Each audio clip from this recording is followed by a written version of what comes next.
Ya, assalamualaikum warahmatullahi wabarakatuh. Nah, selamat pagi semuanya. Nah, sahabat pendidikan semuanya, kembali lagi bersama saya, ya Raihan Noval Rahman. Nah, di podcast STKIP Aligmas Surabaya. Nah, pada kesempatan kali ini kita akan berbincang-bincang ya dengan salah satu mahasiswa alumni kampus mengajar. Nah, boleh diperkenalkan Mas, siapa namanya? Baik, terima kasih Mas Rehan ya. Saya Fendi Setiawan dari Prodi Pendidikan Bahasa Indonesia semester 7. Waduh, semester 7 udah tua nih ya. Gak keras ya, perasaan kemarin baru masuk. Masuk ya, Iya, ya. iya, Awal iya. saja gitu. Oke, teman-teman, buat teman-teman yang nggak tahu nih, kampus mengajar itu salah satu program dari Kemendikbudristek ya, Ya, dalam betul rangka MBKM atau Merdeka Belajar Kampus Merdeka. Nah, oke, sebelum kita Mas Fendi, berarti Mas Fendi waktu itu daftar gimana caranya Mas? Kira-kira? Oh, Waktu waktu itu. itu saya daftar itu melalui link yang ada di brosur ya. Saya temukan brosur itu di Instagram Oh, Instagram. Kemendikbudristek ya. Jadi Oh. ada brosurnya, kemudian ada linknya, saya daftar di situ. Kemudian saya penuhi syarat-syaratnya dan ketika itu syaratnya sudah memenuhi, jadi saya tinggal masukkan saja submit dan tunggu saja hingga ada pengumuman. Jika lolos nanti ada tahap selanjutnya sampai penerimaan. Baik, Mas Fendi. Setahu saya ya, kalau nggak salah dulu sekolahnya apa ya? Kita itu bisa milih nggak sih? Kayak mau ditempatkan di mana? Oh, kalau penempatan sekolah itu beda. Jadi ditentukan oleh kementerian sendiri. Oh, Jadi kementerian sendiri kita ya. hanya mengajukan berkas, kemudian syarat-syaratnya dilengkapi sampai pada tahap penempatan. Itu kita bisa milih sendiri. Gak bisa milih di sekolah mana, misalnya SMP atau SMA atau SD, itu nggak boleh milih sendiri. Jadi sudah ditentukan oleh kementerian seperti itu. Oh, gitu. Kalau boleh tahu Mas Fendi dapat sekolah di mana ya? Oh, kebetulan saya dapat sekolah di wilayah 3T termasuknya itu di Purbalingga. Yaitu Purbalingga. SD Negeri 3 Selakambang. Kurang lebih 45 menit dari Rumah. pusat kota Purbalingga. Oh, pusat kota. Ya, kalau dari rumah saya itu sekitar 15 menitan. Loh, berarti deket lah. Dekat itu, dekat Oh, sekali. alhamdulillah ya. Iya. Jadi luar biasa ya Mas Fendi ini mendapat sekolah yang 3T ya teman-teman ya. Insya Allah ya mungkin banyak sekali yang bisa didapat ya Mas Fendi ya. Coba mungkin diceritakan sih kayak gimana sekolahnya. Oke, jadi ketika penempatan kami ada berenam ya, salah satunya saya dari kampus STKIP Aligmas Surabaya. Di situ saya melakukan observasi ya. Sekolahnya itu bisa dibilang kategorinya masih akreditasinya B. B. Ya, Oh, udah B. B. Jadi untuk kayak fasilitasnya itu masih dibilang kurang memadai. Contohnya saja fasilitas cuci tangan, kemudian perpustakaan, sampai kamar mandinya pun belum memenuhi standar untuk pendidikan gitu. Jadi sekolahnya masih dibilang masih belum mumpuni seperti itu. Apakah gedung sekolahnya juga, mohon maaf ya Mas Fendi ya, itu masih dibilang belum mumpuni juga? Oh, untuk gedung-gedung sekolah itu masih udah lumayan, udah bagus. Dalam artian di sini bagus artinya ada tempat duduknya, terus atapnya juga sudah bagus. Sepertinya sampai saat ini sekolah itu juga sedang tahap renovasi. Oh, masih Jadi semakin oke, tahun oke. itu sedang direnovasi seperti itu. Kalau boleh tahu Mas, rombongan belajarnya di sana apakah ada kelas paralel kayak 1A, 1B, 1C atau kelasnya gimana? Satu, Untuk dua, di tiga. SD Negeri Selakambang kan saat itu kan pandemi ya Mas Rehan. Iya, iya, iya. Jadi pembelajaran itu hybrid. Jadi kadang ke sekolahan, kadang ke Kadang di rumah ya, di rumah online ya. seperti itu. Untuk kelasnya itu tidak ada paralel, tapi kelas bisa kelas 1 ya satu Satu itu. aja. Ya, kelas 2 Oh, dua itu gitu. aja, kelas 3 itu saja seperti itu. Tidak ada paralel misal 1A, B atau C seperti itu. Mas Fendi kalau boleh tahu dapat kelas berapa? Atau ngajar semuanya rata gitu? Kalau saya dulu diamanai dari pihak sekolah, yang pertama itu untuk mengajar kelas 1. Oh, Ya, satu. kemudian untuk mata pelajaran PAI seluruh kelas. Wih, PAI. Kemudian pelajaran pembina pramuka dan pembina PBB itu karena untuk upacara seperti Iya, itu. iya, Jadi iya. ada empat hal itu yang saya kerjakan selama kampus mengajar angkatan 2 di sana. Kalau boleh tahu sih Mas, Mas Fendi kan ini kan kalau di kampusnya kan dididik untuk jadi guru SMP ya teman-teman Oh, ya. iya. Nah, kan kan bukan bidangnya Mas Iya, Fendi kan, benar. PGSD kan. Karena kan itu kan bidangnya anak PGSD kan. Nah, itu gimana Mas cara menghadapi anak-anak SD kelas 1 yang ya gimana ya? Ya gitulah. Ya. Ya, ini Gimana? yang menarik ya sebenarnya. Dulu ya saya sangat kaget sekali, Rek. Di kelas saya di mana kelas 1 Ah. dan notabene saya itu belum pernah mengajar di SD. Rek. Hmm. Jadi tapi saya pernah berbekal pengalaman karena karena perkembangan kampus kita, kampus STK IPB Surabaya itu ada ISOSKA itu membantu saya untuk memahami siswa. Ya, jadi ketika itu ada suatu fenomena ketika ada di kelas itu rame, pojok yang sebelah kanan itu rame, tapi setelah saya deketi, saya beri apa ya istilahnya kayak biar nggak rame, malah pojok sebelah kiri rame. Dan itu saya pusing sebenarnya. Ini kok saya mau mengajar tapi belum mengajar sudah pusing duluan ya. Nah, selama 1 pekan saya evaluasi, saya observasi kelas tersebut, gimana cara menangani siswanya, bagaimana cara mengelola kelasnya. Kemudian saya juga bertanya dengan guru senior di situ. Jadi saya sering koordinasi gimana treatment-treatmentnya yang bagus. Nah, setelah diidentifikasi ternyata saya dapat masukan dari guru senior Iya. itu bahwasanya ketika salah satu yang rame atau kelompok satu rame, yang kelompok yang lain sebelum kita menangani yang rame diberi tugas dulu. Jadi kelompok yang sebelah sini diberi tugas atau apapun itu, baru kita menangani kelompok yang rame seperti itu. Oh, begitu. Jadi ya memang anaknya masih belum bisa diatur ya Mas ya. Bisa Masih gitu suka ya. belajar Suka bermain gitu, bermain belajar ya. sambil bermain. Pernah enggak Mas Fendi ngajak mereka keluar atau gimana untuk main gitu? Oh, untuk keluar ya, karena jarak rumah saya dekat dengan sekolah tersebut, jadi setiap minggu kan libur gitu. Iya. Jadi saya mengajak adik-adik ini untuk olahraga bersama. Ya, Oh. tempatnya bervariasi. Kadang di depan rumah saya, karena saya ajak ke rumah saya, karena depan rumah saya itu agak luas, ada kayak sepi lapangan. Jadi di sana berolahraga ataupun di halaman sekolah atau di desa tersebut memiliki lapangan. Jadi saya pusatkan di situ. Ya, karena masih dalam pandemi jadi perizinan itu agak susah, Susah ya, ya Mas ya. karena harus memperhatikan SOP-nya, kemudian bagaimana siswa itu mematuhi protokol kesehatan seperti itu. Gitu. Jadi tapi dari segi apa ya? Biasanya kan kalau mau perizinan kan dari segi kelurahan gitu ya Mas Iya, ya. betul sekali. Itu mereka gimana? Maksudnya susah nggak ngasih izinnya itu?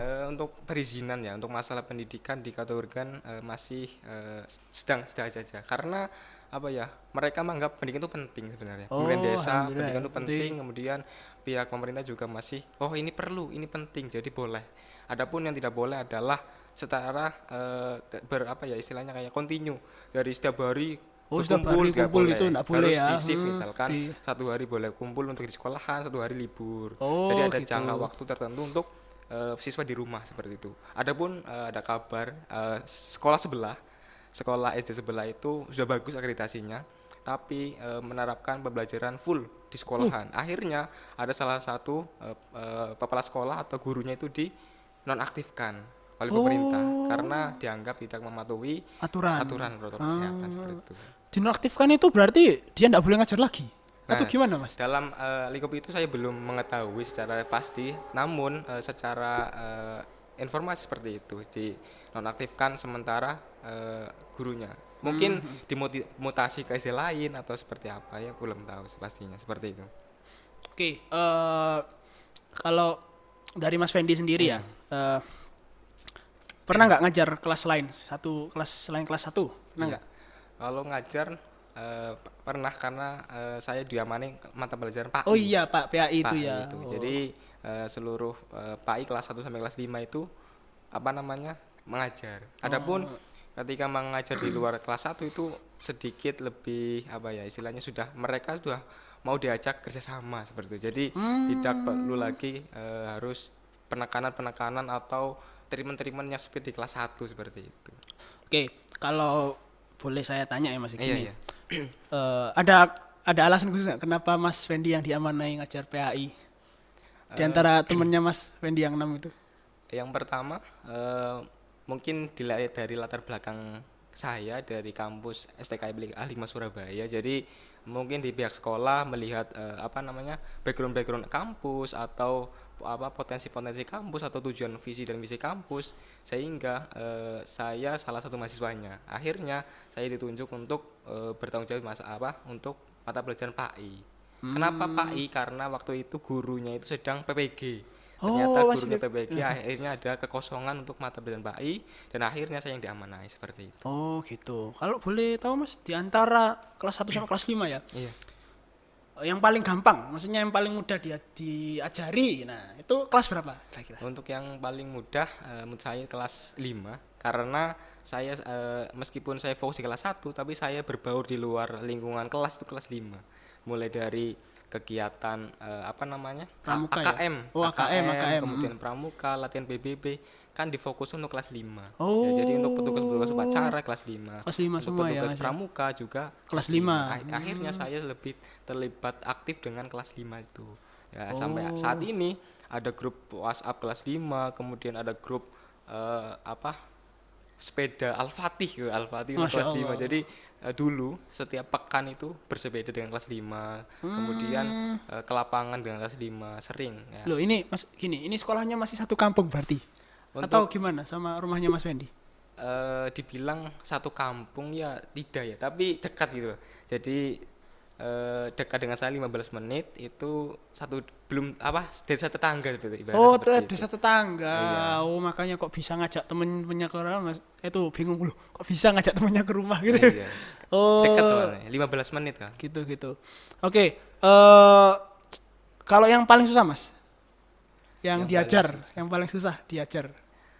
Kalau yang paling susah menurut saya kita kan sama-sama belajar ya. Jadi yang paling susah di sini ketika ada siswa itu mohon maaf ya, sudah diberi bimbingan, sudah diberi istilahnya masukan-masukan, namun tetap sama, perilakunya sama, kemudian tindak tuturnya sama, itu yang membuat kita sedikit kesulitan. Artinya ketika kita sudah berupaya semaksimal mungkin, namun dari pihak siswanya tidak ada motivasi sendiri untuk merubahnya, apa boleh buat kita nggak bisa apa-apa lagi kan. Adapun mungkin pendapat saya sendiri, karena ketika di sekolahan dengan di rumah beda ya, pengajaran di sekolahan itu baik seperti ini, namun berbeda lagi dengan di sekolahan. Makanya ada ada istilahnya harus ada sinergi antara sekolahan, kemudian rumah ya, keluarga dan masyarakat. Jadi ketika kita di sekolahan mengajarkan yang baik-baik, tapi di rumah, di lingkungan masyarakat berbeda kan, ada tidak kesinambungan seperti itu. Pernah nggak sih Mas, maksudnya selain kegiatan yang berkaitan dengan lingkungan sekolah, apakah pernah Mas Fendi ini mengadakan kegiatan yang berinteraksi langsung dengan masyarakat gitu? Pernah? Berinteraksi dengan masyarakat. Maksudnya tidak hanya sekolah gitu, tapi ya juga masyarakat sekitar sekolah gitu. Pernah enggak kira-kira? Oh, ketika di program, ada salah satu program kami itu berinteraksi dengan lingkungan masyarakat. Artinya ketika ada jam atau hari tertentu kan boleh masuk ke sekolahan. Dan kami itu mengarahkan untuk sholat zuhur, kemudian itu ke sholat duha, itu ke masjid di lingkungan desa, di lingkungan sekolah itu. Dan saat itu belum pernah ada atau siswa itu yang sekolah di jam sekolah itu di masjid masyarakat. Nah, ketika ada kami di situ, kami menyarankan atau untuk siswa-siswanya agar sholat duha atau sholat zuhur berjamaah di masjid sekitar, supaya mereka bisa berbaur dengan masyarakat seperti itu. Gitu. Jadi luar biasa sekali ya. Jadi disuruh sholat duha. Tapi kan gini Mas, kalau misal di sana kan, mohon maaf ya, padahal sekolah negeri. Iya, sekolah negeri kan ada yang bukan Islam, itu gimana? Kalau apa di sana Islam semua? Iya, alhamdulillah di SD tempat saya itu semuanya Muslim ya. Oh, Muslim. Alhamdulillah. Namun untuk penerapan istilahnya kayak kegiatan ya itu sholat duha, kemudian sholat zuhur berjamaah itu baru diterapkan. Karena belum ada yang mampu mengarahkan untuk hal yang seperti itu. Karena fokus ke pendidikan gitu kan, pendidikan seperti itu.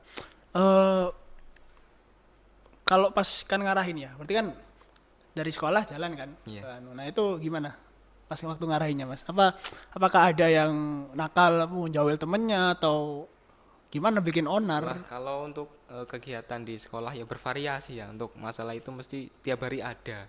Adapun untuk solusinya kita tetap koordinasi dengan guru senior ya. Kita tidak serta-merta ada masalah kita yang menyelesaikan, tapi kita perlu bantuan guru senior ataupun wali kelasnya. Jadi kita kolaborasi dengan guru-guru senior untuk mengatasi hal tersebut, seperti itu. Oke, oke. Yang paling berkesan nih untuk Mas Fendi ketika ikut program Fokus Mengajar ini apa nih kira-kira? Untuk setiap kegiatan saya di sana saya berupaya untuk berkesan. Namun yang paling saya berkesan di sana yaitu ketika saya diamanai seorang anak itu namanya X lah ya, yaitu memiliki apa ya istilahnya keunikan. Di antaranya sudah kelas 2 tapi belum bisa membaca, menulis, berhitung dan tidak bisa mengikuti pembelajaran. Namun sudah kelas 2. Itu proyek diamankan saya karena rumahnya saya dengan beliau dekat, dengan anak itu dekat. Jadi ketika itu anak ini itu kalau diajak komunikasi nggak nyambung. Saya anggap awalnya itu anak ini istilahnya belum bisa ngomong, malah nggak bisa berbicara. Tapi apa namanya anak ini ada motivasi untuk belajar. Karena anak ini suka untuk alat musik, jadi saya berupaya bisa alat musik. Alat musik yang disukai adalah itu loh, gending-gending Jawa itu loh. Oh, gending itu. Nah, saya kan awalnya nggak bisa. Jadi karena saya ingin merubah anak itu menjadi hal yang baik, saya belajar gending itu biar nanti bisa ajak main bersama gending itu dan bisa dimasuki pelajaran-pelajaran. Ya, singkat cerita, anak ini setiap senyumnya saya tulis, berapa kali sehari senyumnya. Setiap kosakata yang diucapkan saya tulis juga, karena jarang sekali anak ini mengucapkan kata-kata meskipun dengan temannya, diem sekali. Ya, jadi anak ini saya treatment untuk bisa berbicara, saya tulis setiap hari kosakatanya berapa, kemudian sampai akhirnya anak ini mampu berkata, misalkan mengikuti pembelajaran siap bu atau baik bu, itu sudah bisa. Sebelumnya dia berani. Ya, sampai pada akhirnya yang saya sangat berkesan di sini sebelum istilahnya selesai program, saya merasa belum tuntas untuk menyelesaikan anak ini. Sampai pada akhirnya anak ini datang ke saya.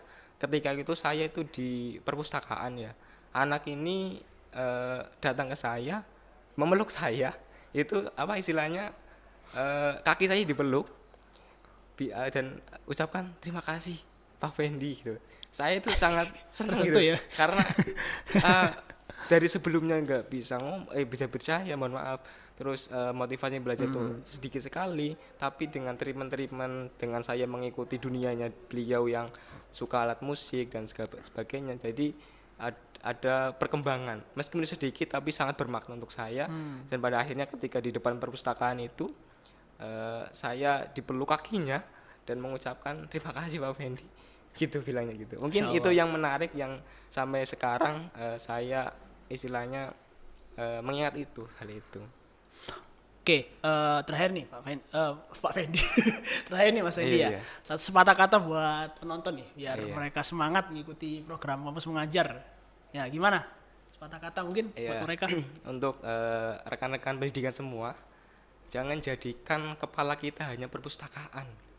Tapi jadikan kepala kita ini atau ilmu kita ini, pengetahuan kita untuk diamalkan seperti itu. Jadi kita tidak serta-merta punya kemampuan tapi dia diamalkan seperti itu.